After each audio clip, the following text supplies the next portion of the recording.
Et bonjour à tous, on se retrouve pour une petite vidéo que beaucoup me demandent depuis quelques temps, c'est comment uploader un avatar sur VRChat. Donc je vais vous montrer la technique que moi j'utilise pour avoir un avatar qui ressemble à peu près à ce qu'on pouvait avoir sur Horizon, donc des avatars un peu cartoon. Donc j'utilise un site qui s'appelle Streamoji, qui est un peu un équivalent de ce qu'on pouvait trouver sur Ready Player Me. On peut même d'ailleurs y retrouver à peu près les mêmes genres de vêtements. Donc vous allez faire votre avatar là-dessus. Donc c'est assez complet, hein. On peut faire les couleurs de peau, des accessoires, des chapeaux, des choses comme ça. Vous faites votre avatar, vous faites en sorte d'avoir surtout une forme de vêtement qui vous plaît, plus qu'une couleur. La couleur, honnêtement, vous allez devoir retoucher les textures de toute façon, donc la couleur a peu d'importance. C'est surtout la forme. Prenez pas quelque chose de trop compliqué si vous gérez pas trop les textures. Là par exemple un t-shirt jean et basket, bah, c'est très bien pour commencer parce que dites-vous que vous allez devoir retravailler les textures. Je vais vous expliquer après pourquoi. Donc une fois que c'est fait, vous pouvez en faire un par jour. Vous faites download et vous allez vous retrouver avec un fichier GLB. Donc ce fichier GLB, c'est un format de fichier 3D qui contient tout. Donc tout ce que vous avez fait sur l'éditeur, c'est-à-dire les textures, les animations, l'avatar en lui-même, tout est contenu là-dedans.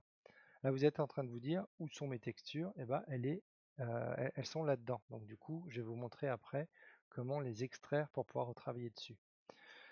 Donc pour la suite, il va vous falloir Blender. Alors Blender, c'est un logiciel de 3D qui peut faire peur parce qu'il est très complexe. On peut faire énormément de choses, mais on va se retrouver à faire des choses assez basiques dessus.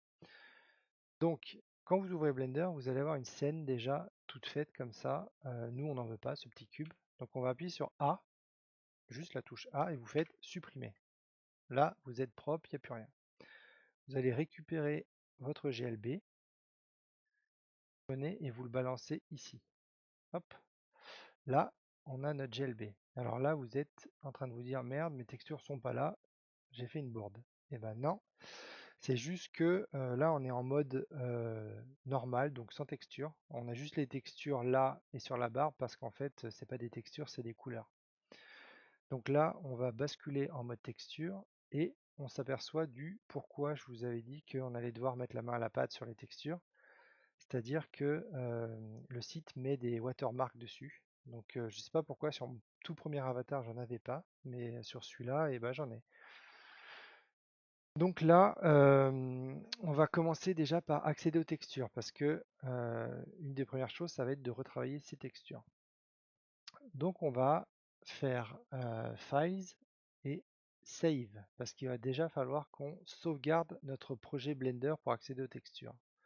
Donc là, on va le sauvegarder. On le sauvegarde là où on veut, là où on veut travailler, hein. Donc là, moi, on voit que je suis sur le bureau et dans mon dossier avatar. Je vais le renommer en avatar.blend. J'ai effacé le point et je sauvegarde. Donc là, mon projet est sauvegardé. On peut le voir dans mon dossier. J'ai un avatar.blend. Ça, c'est un fichier projet, c'est-à-dire que si je double-clique dessus, ça va m'ouvrir Blender et ça garde en mémoire là où on en était dans le projet. Donc une fois qu'on a sauvegardé notre projet, on va pouvoir extraire les ressources du GLB. Donc c'est-à-dire qu'on va aller dans Files, External Data et Unpack Resources. Et là, on clique sur Use File in Current Directory. C'est-à-dire qu'on va, j'ai un très bel accent français, vous pouvez le voir, on va les extraire dans le dossier où on a créé le fichier .blend. Tac. Et donc là, maintenant, j'ai eu l'intelligence de fermer le truc. Hop, on peut voir que dans le dossier avatar, ça m'a créé un dossier texture. Et là, on va y retrouver toutes nos textures. Donc, on peut voir que on a bien la texture du t-shirt avec la pub. Donc, c'est cette pub là qu'il va falloir supprimer. Alors, il y a plusieurs solutions. Soit vous passez par Gemini ou ChatGPT. Ils s'en sortent pas trop mal pour vous effacer la chose et vous générer une texture. Il faut juste avoir le bon prompt pour qu'il vous modifie pas trop la forme. soit vous mettez une texture unie sur la totalité du vêtement et ça va juste vous donner un côté un peu plus cartoon. Enfin, c'est vraiment à vous de voir. Donc pour modifier les textures de chaque vêtement, c'est pas très compliqué. On va aller dans l'onglet Shading là-haut. Et donc là, on peut voir qu'on a une arborescence. Nous, ce qui nous intéresse, c'est le base color. Le reste, on va pas y toucher parce que c'est tout ce qui est normal map et autres. Donc le base color, vous voyez, si je le déconnecte, hop, on peut voir que notre t-shirt, il est passé en blanc. Je peux faire pareil pour le pantalon, par exemple. Hop. Donc là, déjà, c'est une première technique qui fait que si on ne maîtrise pas les logiciels de retouche, on peut tout simplement avoir un, un vêtement d'une couleur. Par exemple, là, vous voyez, je peux modifier la couleur et le passer en rouge si je veux. On a déjà un peu une forme de texture parce qu'on a un fichier normal map qui est ici. Sachant qu'il faudra probablement relinker. Non, là, ils sont bien linkés. D'accord. Parce que des fois, il faut refaire le lien entre l'image qui est ici et là où elle se trouve. Donc là, si on veut, soit on s'arrête à cette étape pour les textures, soit on va faire de vraies textures et on les change. Donc dans Base Color, là, vous voyez, ici, si je remplace le fichier, donc déjà, il faudra le relier de nouveau. Et si je remplace le fichier qui est là par un fichier qui n'a pas de watermark, on sera bon. Donc la partie texture, elle est à peu près gérée. N'hésitez pas à me demander dans les commentaires si vous avez des questions par la suite ou sur Discord pour ceux qui sont sur des Discord où je suis. Mais on va pour la partie texture, normalement c'est bon. Alors la partie un peu plus complexe, ça va être les mouvements de bouche. Donc on va commencer déjà par désactiver le squelette parce qu'il nous embête. Donc vous voyez toutes les petites boules qu'on voit partout là sur les mains, ça c'est votre squelette. Donc on va aller sur la petite case là-haut là et on va désactiver la case Bones. Comme ça permet d'y voir plus clair. Donc pour le mouvement de bouche, il faut savoir que VRChat utilise trois technologies différentes. On a le Bone Shape et le Blade Shape qui sont sensiblement pareils, c'est-à-dire que le Bone Shape va agir sur l'os de la mâchoire si on en a un. Donc sur ces modèles d'avatar, ce n'est pas le cas. On n'a pas d'os de mâchoire. Le Blade Shape, lui, va agir sur les Shape Keys que je vais vous présenter après. Mais les deux technos font à peu près la même chose, c'est-à-dire que elles vont juste faire un mouvement de bouche au bas quand vous allez parler. Alors c'est assez peu naturel parce qu'on dirait un peu un pantin. Ça fait juste du ouvert-fermé. Donc nous, ce qui va nous intéresser, c'est la troisième techno qui est le Visem Blade Shape, qui lui va faire une forme de bouche en fonction d'une syllabe qu'on va dire. Donc c'est-à-dire que là, si je clique, il va falloir déjà repérer où sont les shape keys, donc sur votre modèle. Ici, sur les modèles Streamoji, elles sont sur la tête. Alors il y en a sur différentes parties du corps. Mais celles qui vont nous intéresser, 1, 2, 3, celles qui vont nous intéresser sont sur la tête. Donc là, si je clique sur la tête et que je vais dans l'onglet Data, donc là j'y étais déjà, on va regarder du côté des Shape Keys. Donc les Shape Keys, c'est des coordonnées de points. Un, un mesh 3D est formé de points qui sont reliés les uns entre les autres. Et donc, quand on va activer une shape key, ça va déplacer les points à des coordonnées précises. Et donc, c'est ces points-là qui vont former des mimiques de visage. Et donc, nous, on va se servir de ça pour faire des mimiques en fonction des syllabes qu'on va dire. C'est comme ça que gère VRChat et d'autres métavers gèrent la parole. Donc là, pour les avatars hommes, on va se heurter à un premier petit souci, c'est que on a deux objets différents pour la barbe et la tête. Donc là, comme ça, vous allez vous dire, c'est pas problématique, mais si je vous montre, hop, si j'ouvre la bouche, la barbe ne suit pas, ce qui est un peu problématique. Sachant que je pourrais aussi, j'ai les mêmes visèmes, je sais pas pourquoi ils font ça sur ces modèles 3D, mais j'ai les mêmes visèmes sur la barbe aussi. Donc je peux faire parler que la barbe si je veux, ça n'a pas trop d'intérêt. Donc la première étape qu'on va faire, c'est qu'il va falloir qu'on fusionne la barbe et la tête. Donc, pour voir si ça marche, on va faire... j'ai perdu mon Joe Open. Voilà. Donc là, on va ouvrir un peu la bouche. On peut voir que la bouche bouge sans la barbe. Donc, on va régler ça. On va cliquer sur la barbe. On va faire Mage, cliquer sur la tête. Donc là, les deux sont sélectionnés. Et on va faire CTRL plus J. Donc là, ça nous a fusionné les deux mèches, donc la barbe et la bouche. Et on peut s'apercevoir que les dents ont le même problème. Elles ne sont pas solidaires de la tête. Donc on va faire la même opération. Mage plus, donc on sélectionne d'abord les dents, c'est important. Mage plus clic gauche, on sélectionne la tête et on fait CTRL plus J. Voilà, on a fusionné et maintenant tout s'ouvre normalement. Prochaine étape, il va falloir créer ce qu'on appelle les visèmes. Donc les visèmes, moi pour les créer j'utilise un truc qui est très pratique, que je vous mettrai en description en plus du site pour l'avatar, c'est un add-on qui s'appelle Cats. Donc je vous laisserai rechercher un peu comment on installe un add-on, je vous mettrai le lien dans la description, c'est pas très compliqué. Et donc l'avantage de Cats, c'est il vous rajoute un onglet sur le côté au niveau des add-ons. Donc quand on appuie sur N pour afficher les add-ons, on a tous nos add-ons. Vous voyez, j'en ai quelques-uns. Et alors, dans l'onglet Visem, on va voir qu'il va nous demander euh, trois Visem différents. Donc on a le A, le O et le CHE. Actuellement, il essaye d'aller me les chercher sur l'œil gauche. Donc nous, on va sélectionner là où sont nos Visem, c'est-à-dire la tête.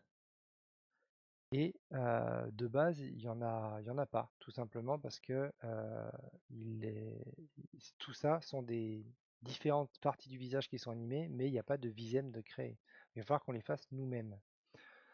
Donc, vous allez aller vous-même animer les parties que vous voulez. Donc là, le premier son qui vous demande, c'est un A.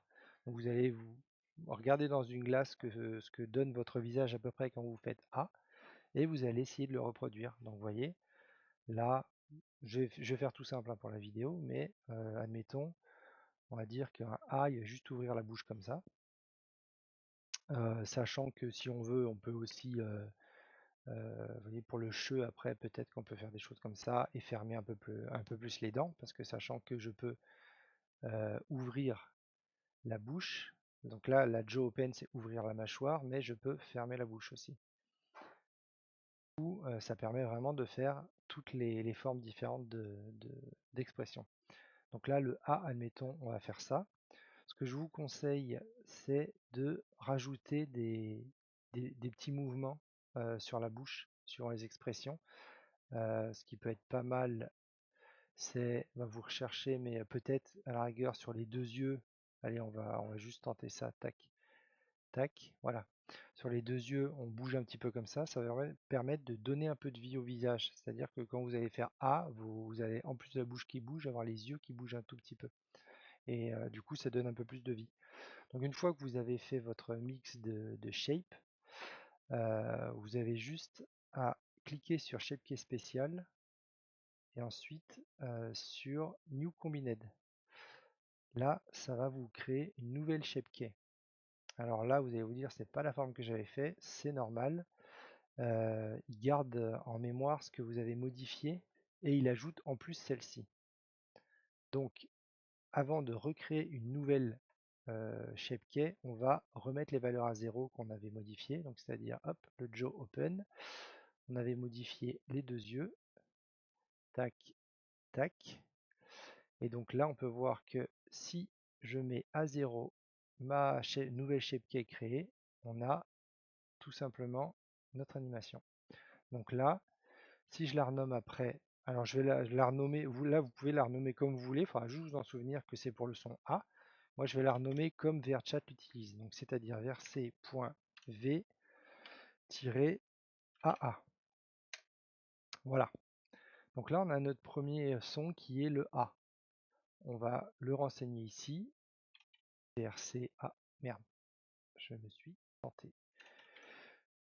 RC-AA, voilà, et là, ensuite, il va falloir 1, 2, 3, il va falloir faire la même chose pour le OH et le CH.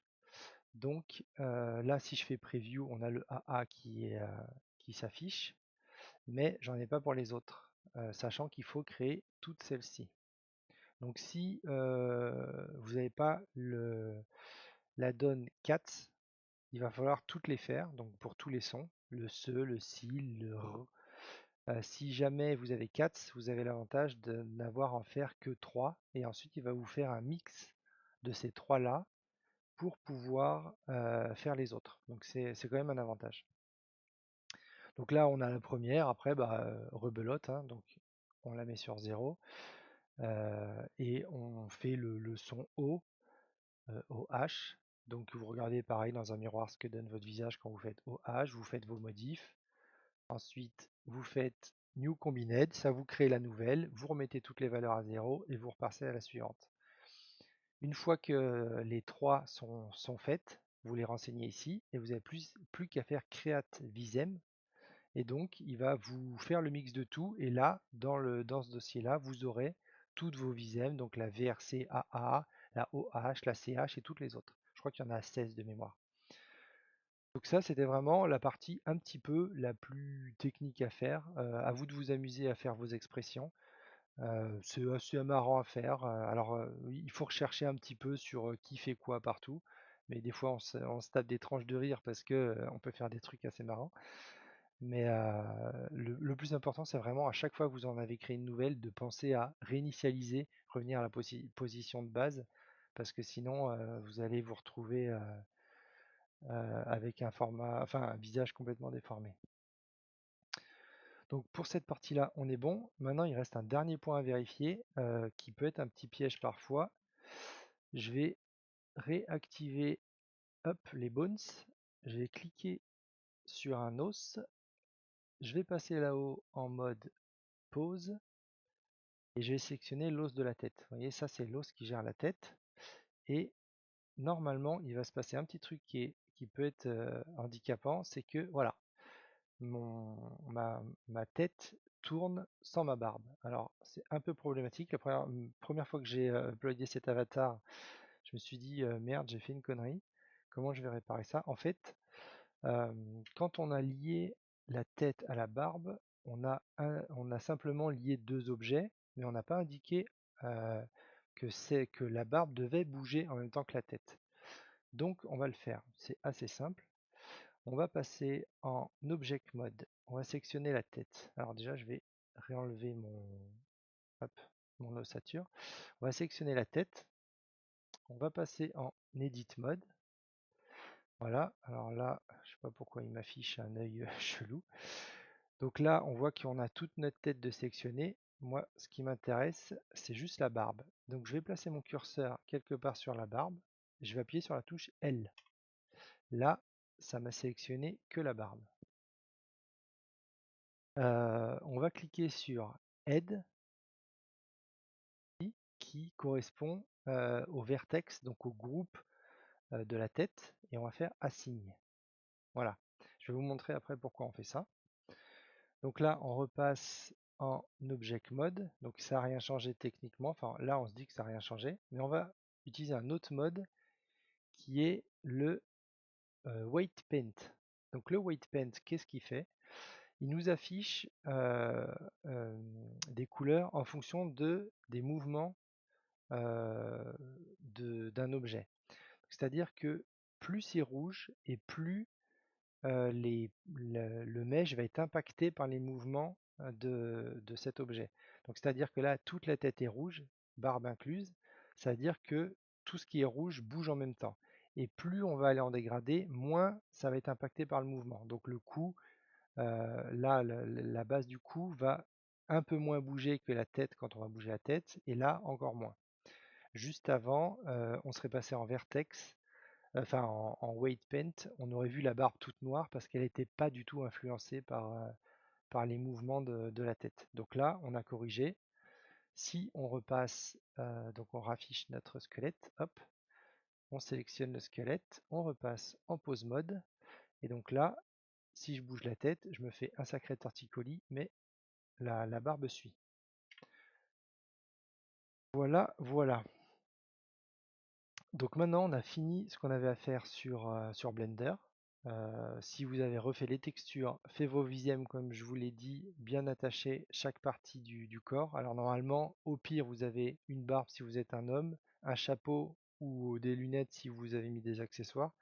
Donc tout ça, va falloir les attacher correctement. Sachant que je me demande si les chapeaux, j'avoue que j'ai pas essayé parce que le chapeau que j'ai sur l'avatar que vous voyez en bas, enfin le bonnet, c'est moi qui l'ai rajouté à part, donc c'est pas un truc qui venait de l'éditeur, mais on faudra peut-être voir à retravailler un petit peu. Je vous avoue que les accessoires de Streamoji, je les ai pas trop essayés, à part les lunettes. J'avais essayé des lunettes et il avait fallu que je les rattache aussi. Donc peut-être qu'il faudra s'occuper des accessoires.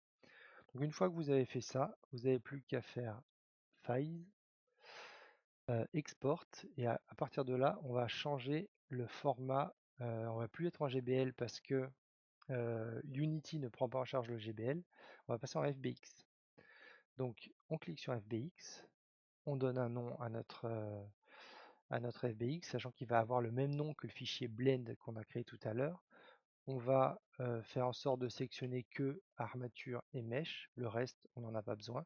Donc là tout simplement vous cliquez sur armature, vous appuyez sur mage et sur mesh, ça vous sélectionne que les deux. On va désactiver les animations parce que nous on s'en fiche.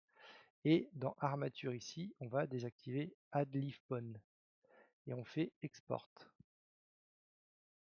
Et donc maintenant, si je retourne dans mon dossier avatar, j'ai bien mon fichier avatar.fbx. Et donc la suite, dans la prochaine vidéo, on verra comment on l'emmène sur Unity et qu'est-ce qu'on doit faire sur Unity pour lier les visèmes, pour lier le mouvement des yeux, etc. etc. Voilà, j'espère que ça vous aura appris à gérer la partie Blender. Et si vous avez des questions, n'hésitez pas en commentaire. Salut, salut!